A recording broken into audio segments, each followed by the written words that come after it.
Welcome. This is the Punk CX podcast. My name is Adrian Swinsko, and I'm an advisor, best-selling author, Forbes contributor, and general explorer of the service and experience space. On the podcast, I seek out and interview entrepreneurs, leading business people, authors, tech leaders, academics, and generally cool people doing interesting stuff in the service and experience space. Check out the archive at adrianswinsko.com. That's enough from me. Let's get into the interview. So welcome to the next edition of the Punk CX podcast. With me today, I have Jose Herrera, who is the CEO of Horatio. Hey, Jose, how are you doing? Doing great, Adrian. Thank you for having me here today. You're very welcome. Now, Jose, for the benefit of our listeners and the readers of some of the highlights I put together, can you give us a bit of a thumbnail sketch on you, Horatio, and sort of things you get up to? Definitely. So my name is Jose Herrera. I'm the CEO of Hire Horatio. We are a tech-enabled business process outsourcing company based in New York with operations in the Dominican Republic and Colombia. We started as, I would say, the anti-BPO with the idea of becoming an employee-centric organization, which is not common in our industry. So our entire company revolves around working with fast-growing companies across various industries, particularly e-commerce, fintech, healthcare, and new age technology, building out dedicated teams that work exclusively for these companies and that are proud to represent their brand values and voice. We started the company about 4 years ago and now have a team of about 1,400 employees split out between the Dominican Republic and Colombia. Nice. So I know that you kind of started that with a couple of colleagues from business school, I understand. But I also, when I was looking, when we were doing the prep for the interview, and I was sort of doing some research on Horatio, you mentioned mission-driven businesses that are really important to you, and I wanted to understand kind of like, so it felt like you're picking your clients because they must align kind of with what you're doing. Is that right? And what do you mean by mission-driven businesses? Yeah, so I think in our minds, mission-driven businesses are companies that prioritize their purpose and have a positive impact in whatever they're making in the world. That can be a product or service. And we've always heard about, some of these companies out there. The most common company that is mission-driven is Patagonia in my mind, which is the big outdoor retailer in the US and now globally. But the majority of the companies that we work with have some sort of mission and are trying to revolutionize something, whether it's their product or revolutionizing a service when it comes to healthcare, or revolutionizing the finance world by disrupting certain sectors of finance, whether it's real estate or the rental industry. And so we're trying to align ourselves with the values and the mission that the companies that we work with have, by pairing them with amazing individuals that also share that same passion and values with them. And that is the perfect combination of building out an employee-centric organization and also a client-centric organization in return, because our employees care about the mission that is behind the companies that we service. Awesome. No, that's cool. That must make hiring quite difficult as well.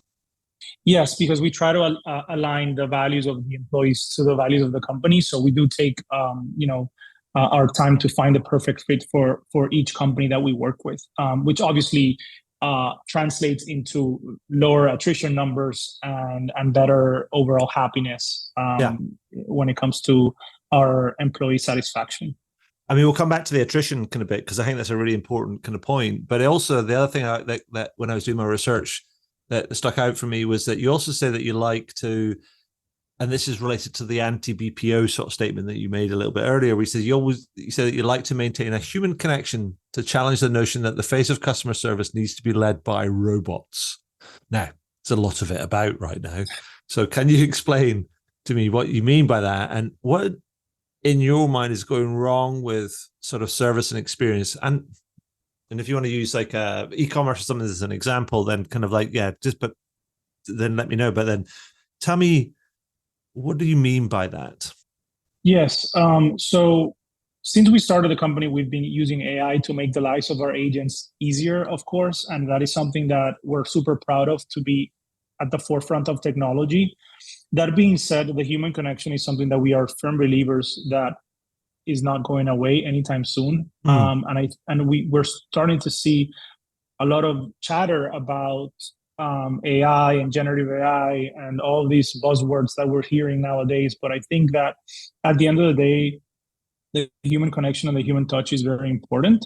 And we're leveraging AI to make the lives of our agents easier, and also, try to automate things that can make the lives of the consumer also easier. But there are certain aspects of the customer journey and the customer experience that need to be handled by a human. There's a personal touch to it, and that's how most of the brands that we work with differentiate themselves from their peers. And so making sure that you maintain that and continue to leverage AI to augment the user experience is critical for you to be successful as a brand. And that's what we've seen time and time again is, there is a point in the conversation where the human touch and the human element is needed.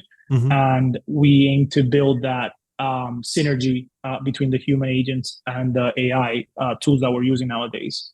Yeah, that makes sense. I mean, and it's great to hear, because I remember thinking about this and I wrote something about it, like, I don't know, possibly a couple of years ago, where I was talking about there's this emerging landscape of service. And we've talked about customer experience was this spectrum that ranged from, predictive and preemptive and proactive through to AI enabled, through to then you get that sort of live contact.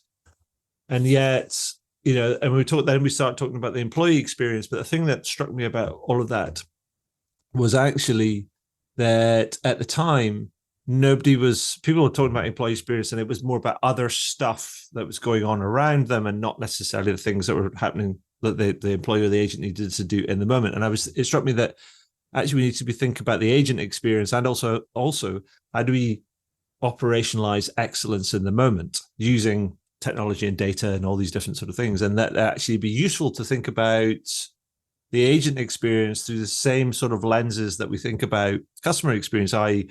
what should be predictive, what's preemptive, what's proactive, what's AI enabled, all these different sort of things. And so it's great to hear that you're kind of doing that, and actually great to hear that this is all kind of starting to come to fruition, and some of my musings are not completely kind of off target.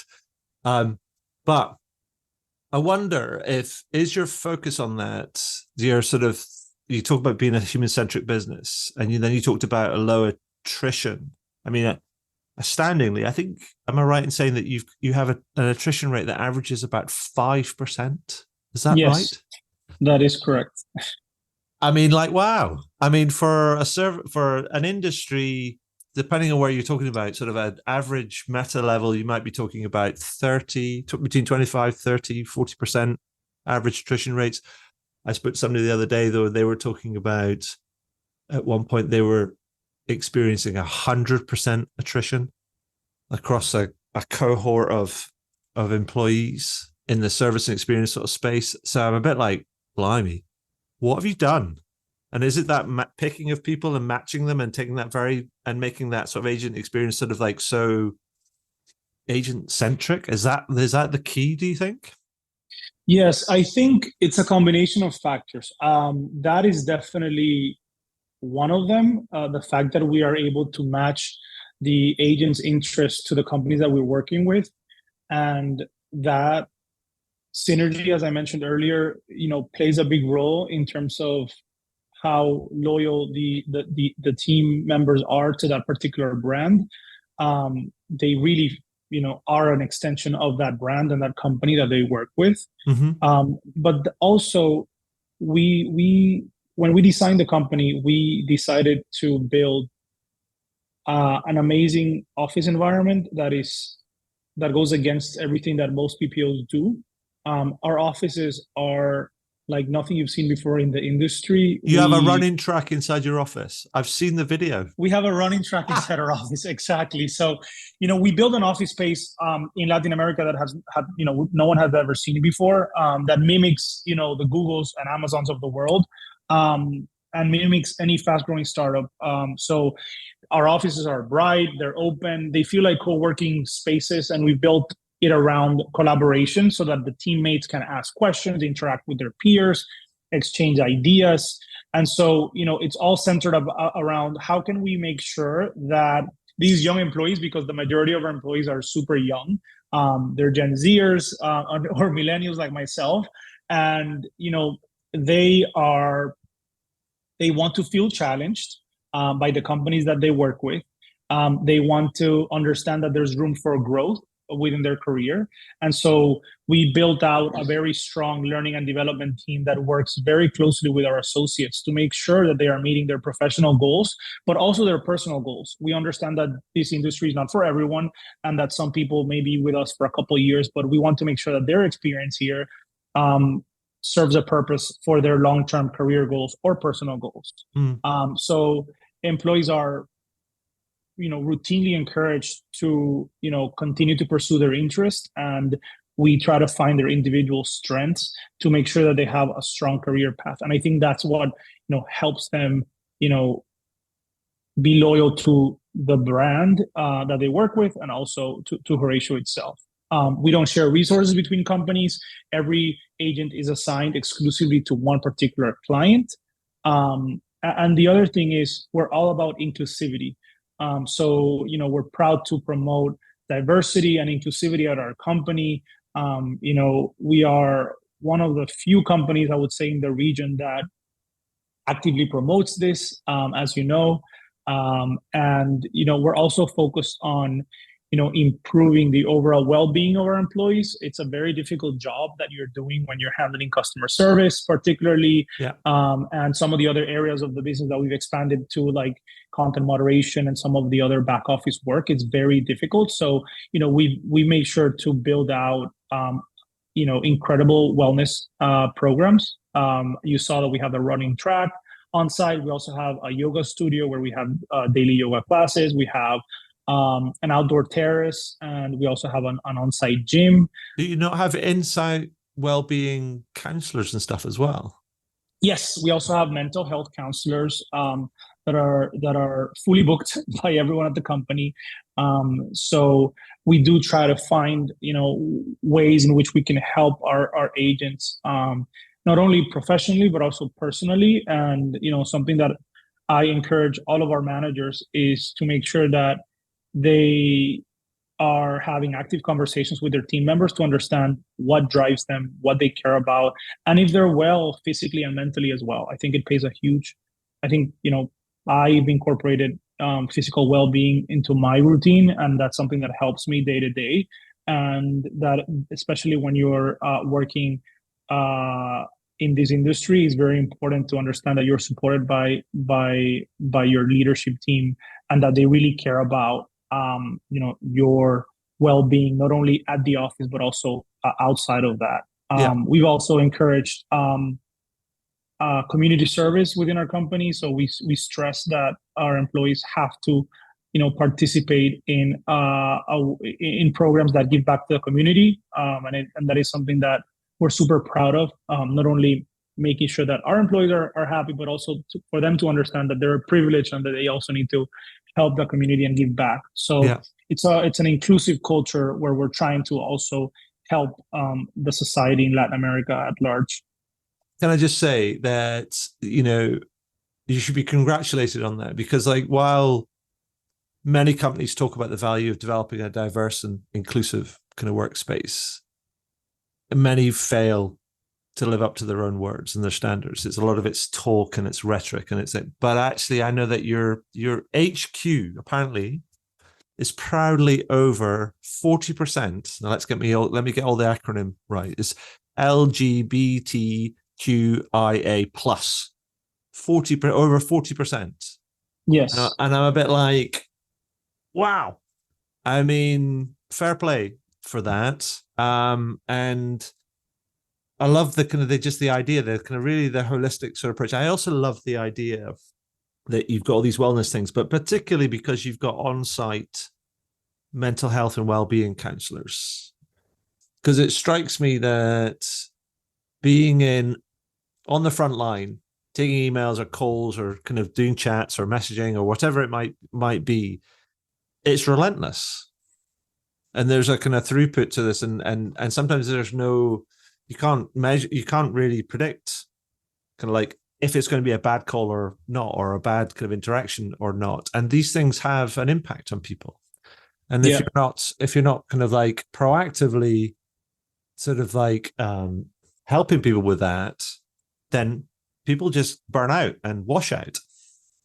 Yeah. The fact that you're doing all these different sort of things and then helping people sort of figure out kind of like and manage their way kind of through these sort of things and supporting them in a holistic sense, it's no wonder your attrition rate's now sort of like 5%.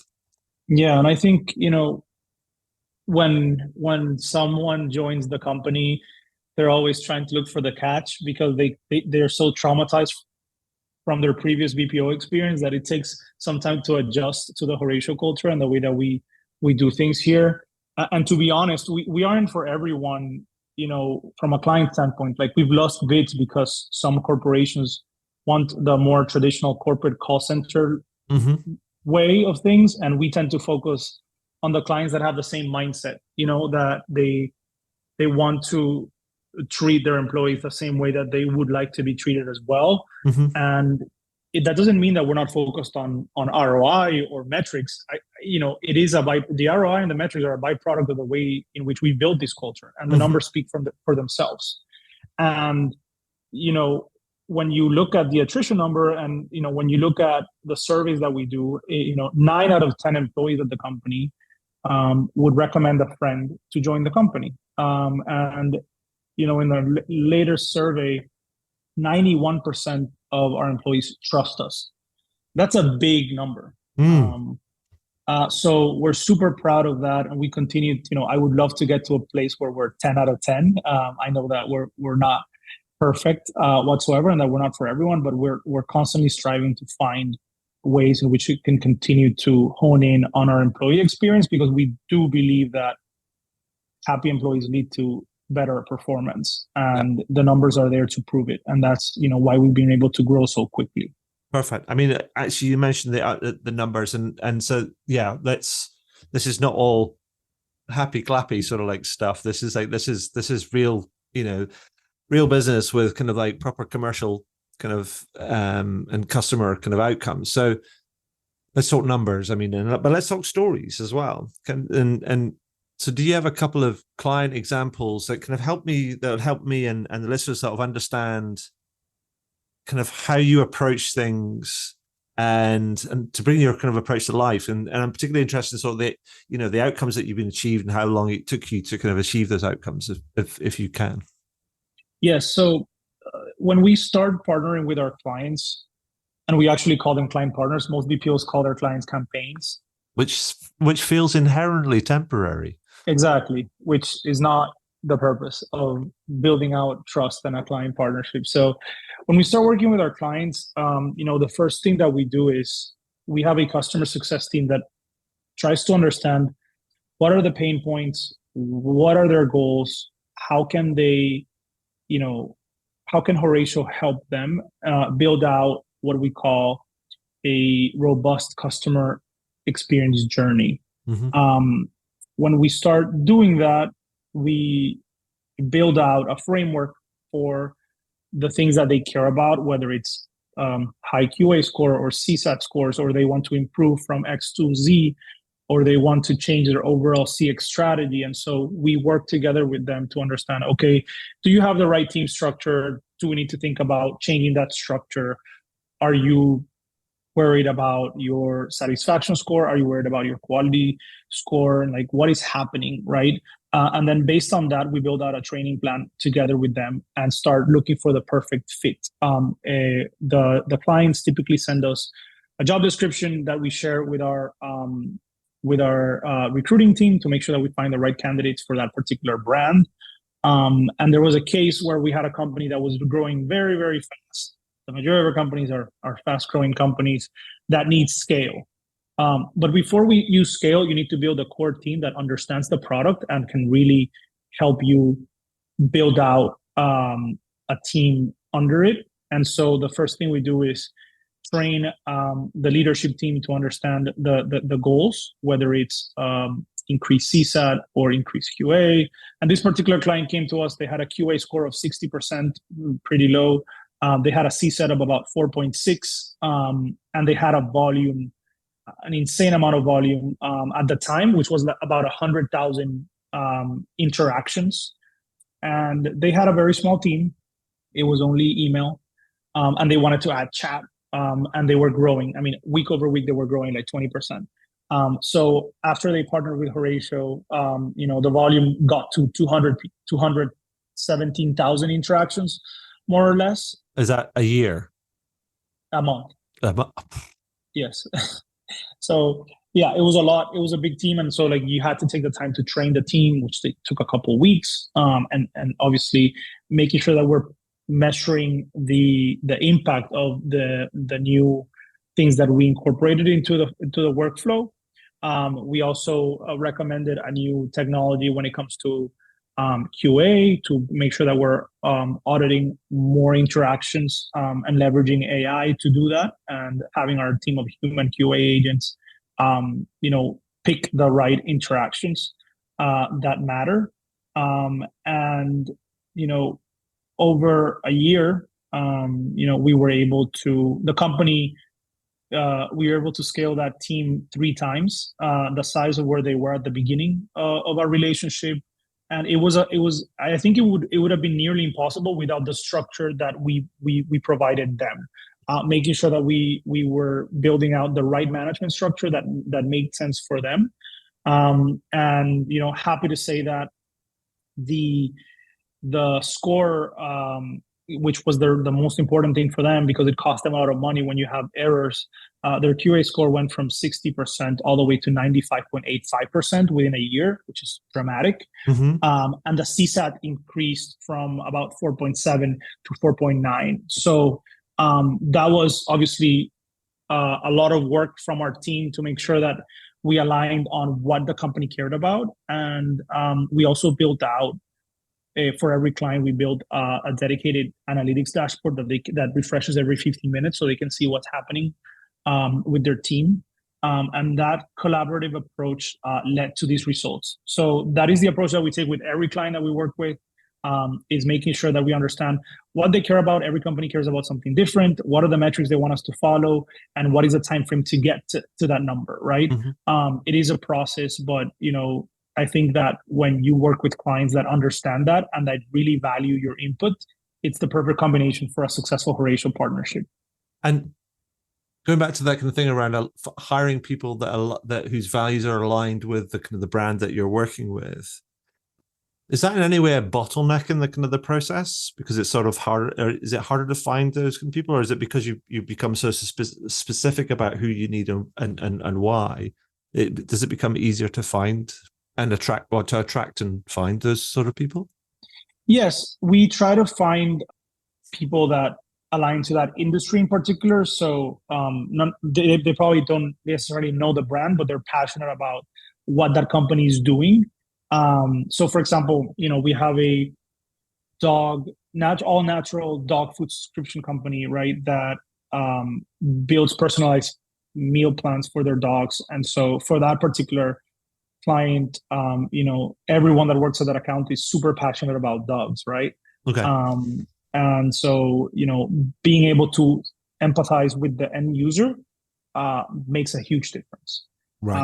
That goes as well for like our fintech clients, right? Like you have to have some sort of interest in finance, or previous experience working with in a finance capacity. We have a lot of female wellness brands. It's very hard for you to understand about someone's, menstrual cycle if you don't know how that all works. So yeah, we try to align people to that particular brand, and for them to have some sort of affinity or understanding of that brand. Okay. And so I know that you started in, so you're headquartered in New York, but your kind of main operation is in the Dominican Republic, and you've just recently opened up sort of an operation in Colombia.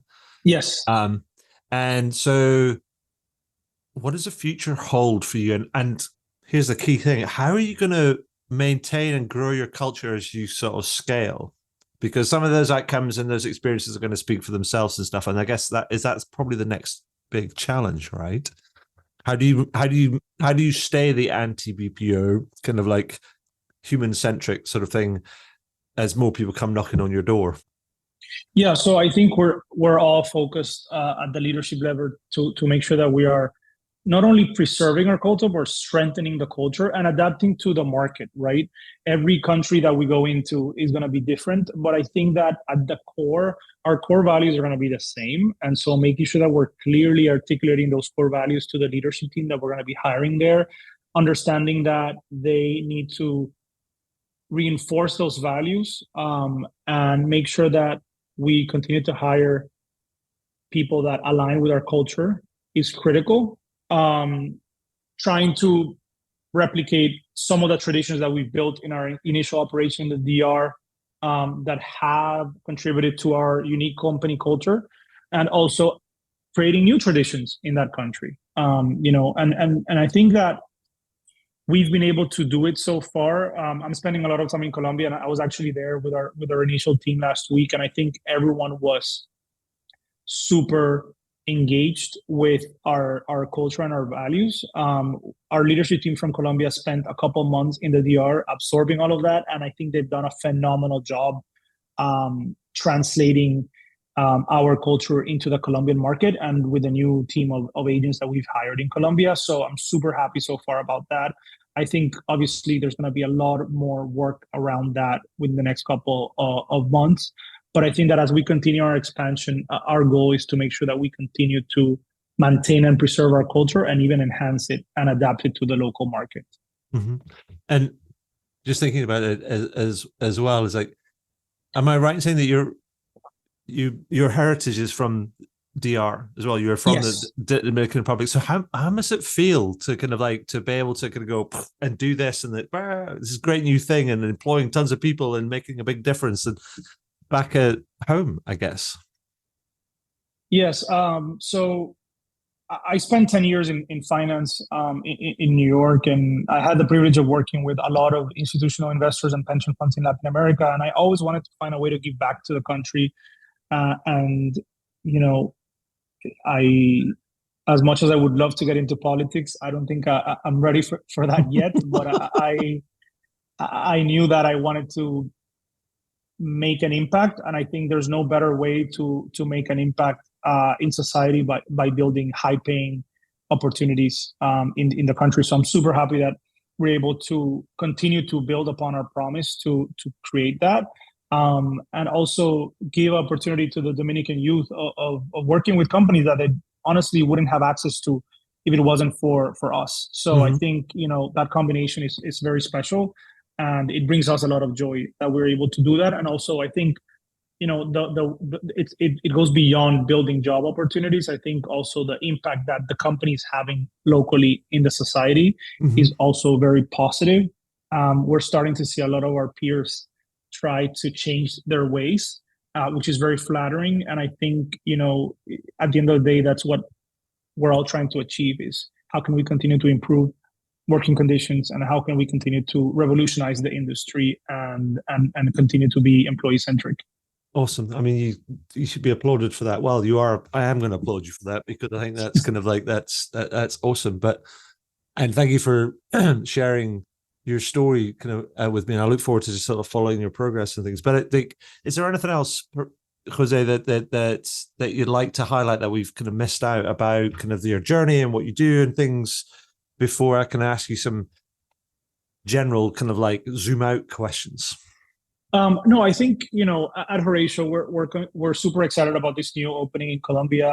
It comes as part of our strategic plan to continue to grow and develop our services in the region. I think we see a lot of value in Latin America. And with this expansion, our plan is to continue to extend the range of services that we've offered our clients. We started mostly providing customer experience support. And since then, we've had clients come to us asking us to do more and more things. So our motto is, do what you do best and hire Horatio to do the rest. Mm-hmm. And so, with our fintech clients, we started doing a lot of KYC compliance work, finding talent there on the finance side of things, and also within healthcare too. And now we're super excited to also make further investments in our trust and safety and content moderation division. And there's a lot of good talent in Colombia there. So super excited to continue working with fast growing companies in that space, and be a part of that growth. Mm-hmm. So very excited about our opening in Colombia, which is where I'm spending a lot of time now. Awesome. So I know you kind of like you said you started the company, was it 4 or so years ago or something? Yes. Yeah. You've gone through a bit of a roller coaster over the last kind of few years, given all the things that have happened. I mean, you start, you're probably getting some momentum, and then the pandemic happens, and then, I mean, let's not go into the details of all of that sort of stuff, but I guess you must have learned some big lessons and probably had a few cuts and bruises along the way when you've had to respond to these big changes. I mean, so what are some of the biggest lessons that you've learned on that short, rapid, but probably quite bumpy journey over the last kind of few years? Yeah, my motto, which is very British, is keep calm and carry on. Okay. I think I think I see it printed on tea towels and mugs and posters and things, and I think it's a rubbish. I mean, it's good, but I think it's like it's a I think the idea of keeping calm is, I mean, the thing about British culture is more about sort of not displaying your emotions. Yes. And I'm all for displaying your emotions. I mean, definitely. But explain your emotions, but try and remain calm, but don't kind of hold them in, sort of thing, and then and carry on. So I'd love it to be kind of like express yourself, but remain calm, and then carry on. Yeah, so I think as a leader, I express my emotions internally, not externally with the rest of the company. So, staying composed under very stressful situations. I was in the Dominican Republic when the country shut down as a result of COVID. So luckily, I was able to work with our leadership team and work on an action plan there. But overnight, I mean, at the time, we only had 10 clients, and we lost 5 of them overnight. And everyone was at home. We had to, try to find routers for everyone, drop laptops at their home so they can continue working. So it was a very stressful situation for a couple months. And we all, had to like think big picture about the long-term growth opportunities that we had in this business, and staying focused on that and being resilient overall. And so I think, we bonded as a team over those difficult months, and were able to overcome, all these obstacles that we were facing. And we did have a significant setback for a couple of months, but I think, we were able to compensate and overcome them over, I would say 6 months into a COVID, when the world shifted into a digital environment, and we started getting more and more clients interested in our services. Mm-hmm. So it was very challenging, very exciting, but obviously, very happy that we were able to overcome that and continue growing the business. When COVID hit, I think we were down to like 40 people probably. And we've been able to grow to over 1,400 in less than 3 years. So super happy with the outcome overall. And I think, we couldn't have done this without our leadership team and the people that supported us overall. Awesome. I mean, that's fair play. I mean, and imagine you probably, because of how conditions persisted, that you probably had to kind of bring a lot of people on board remotely in the first instance, and then bring them back into the office, and then so the kind of establishment and the maintenance of culture would have been sort of like different and sort of challenging. And it's never been done before, because you probably had this. You talk about designing the company, designing the business. It's probably designed to be in a place Yeah. because you talk about all these different things that are around that. But then as you scaling, because you had to scale, but probably had to scale remotely, then having to recalibrate around, oh, how do we maintain and establish this kind of culture when we're doing it remotely? And then how do we onboard people that started remotely back onto the on-site sort of thing when things start to relax and stuff? And so that, as well as trying to deal with new demand and new clients and all these different things. I mean, you've still got your hair, so and it's still not grey, so it's like you've obviously done something right. Well, I'm gonna be honest with you. I got a hair transplant. I so I lost all my hair. I just got it back last year. So Oh dear, I'm sorry to hear that. Well, I'm pleased to hear that you've had a successful hair transplant, because I'm like going, blimey. As I think about all of that, I'm like going, that's super stressful. thank you for the compliment. I'm glad that the transplant worked. So anyway, let's not talk about hair anymore, shall we? But so let's kind of zoom out a little bit further and say, over the last kind of few years, you've learned kind of like so many different things and working with all sorts of different kind of clients and taking this very, trying to do things in a different sort of way. That's very agent human centric, very kind of client centric.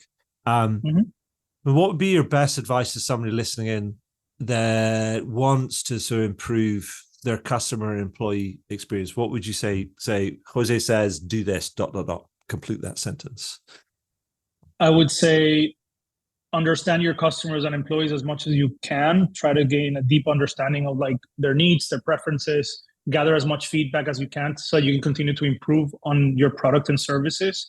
Prioritize your employees as we do, and also foster not only an employee-centric culture but a customer-centric culture that revolves around gathering that feedback, as I mentioned, and making sure that you are taking it into account to continue iterating on your product or service.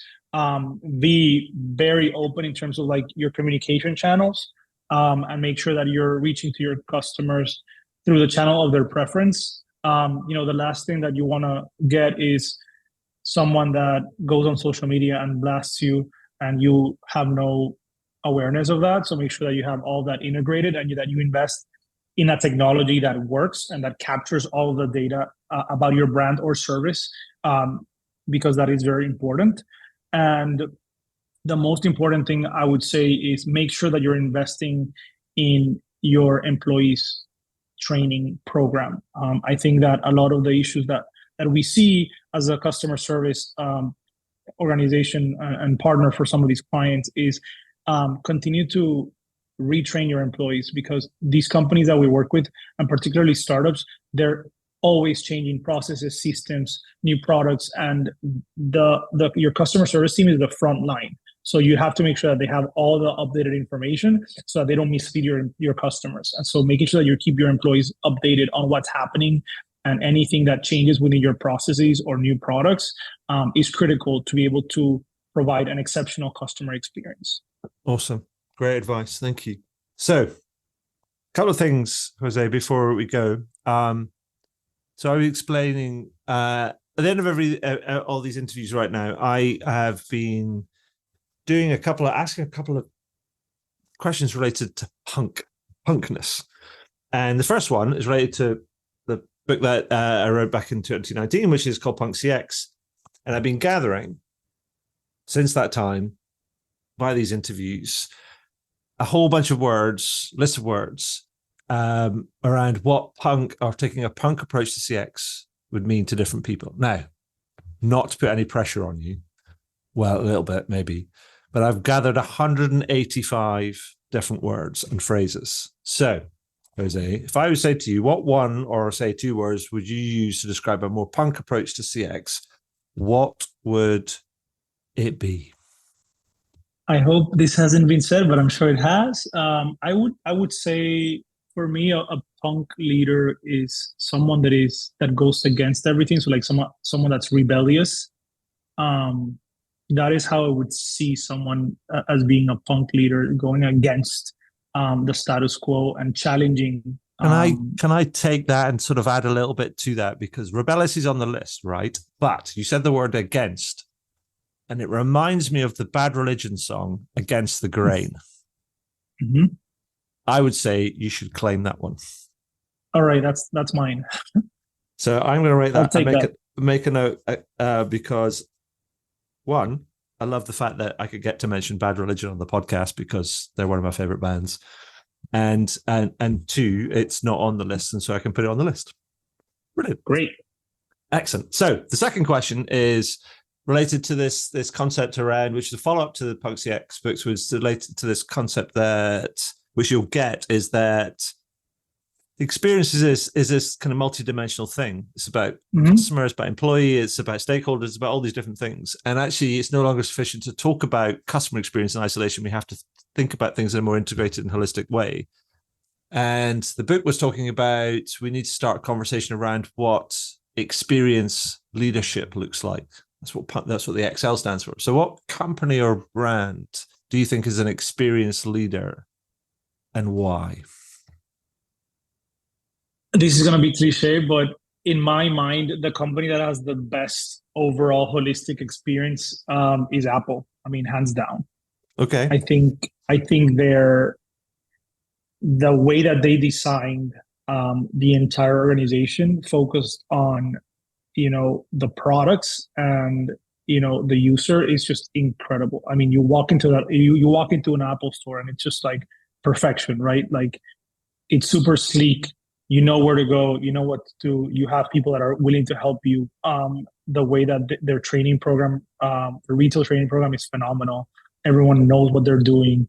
And one step ahead, that also, translates into amazing customer service.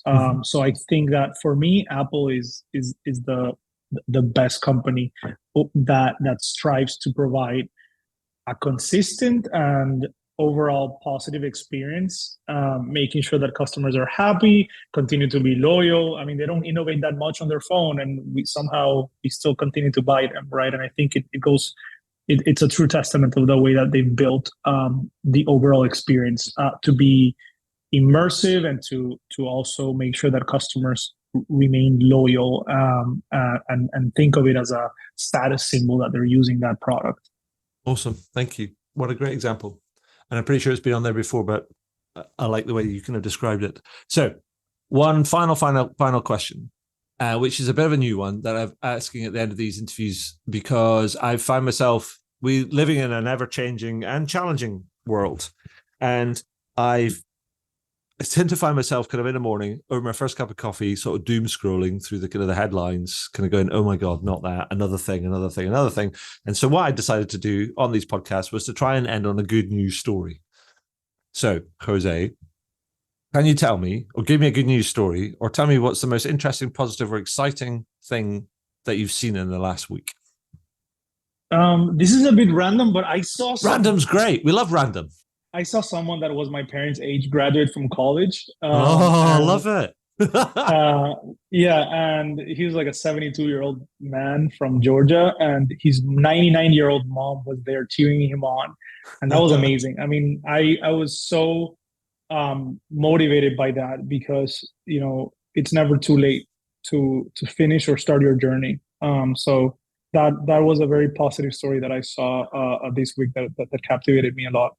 Fantastic. What a great story. I love it. So that's all I have, Jose. I just want to say congratulations on your success. Congratulations on Horatio. Kind of like best wishes for your future kind of growth. Do keep me informed of how you kind of like you're getting on, and keep making that difference in the world. And finally, thank you for sharing your time and your story with us today on the podcast.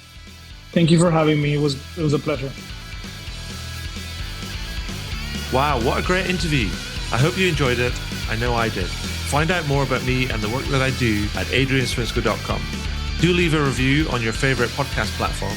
And if you have any comments, feedback, or questions about the podcast, then feel free to send me a message to podcast@adrianswinscoe.com. And do tune in again. Thanks very much.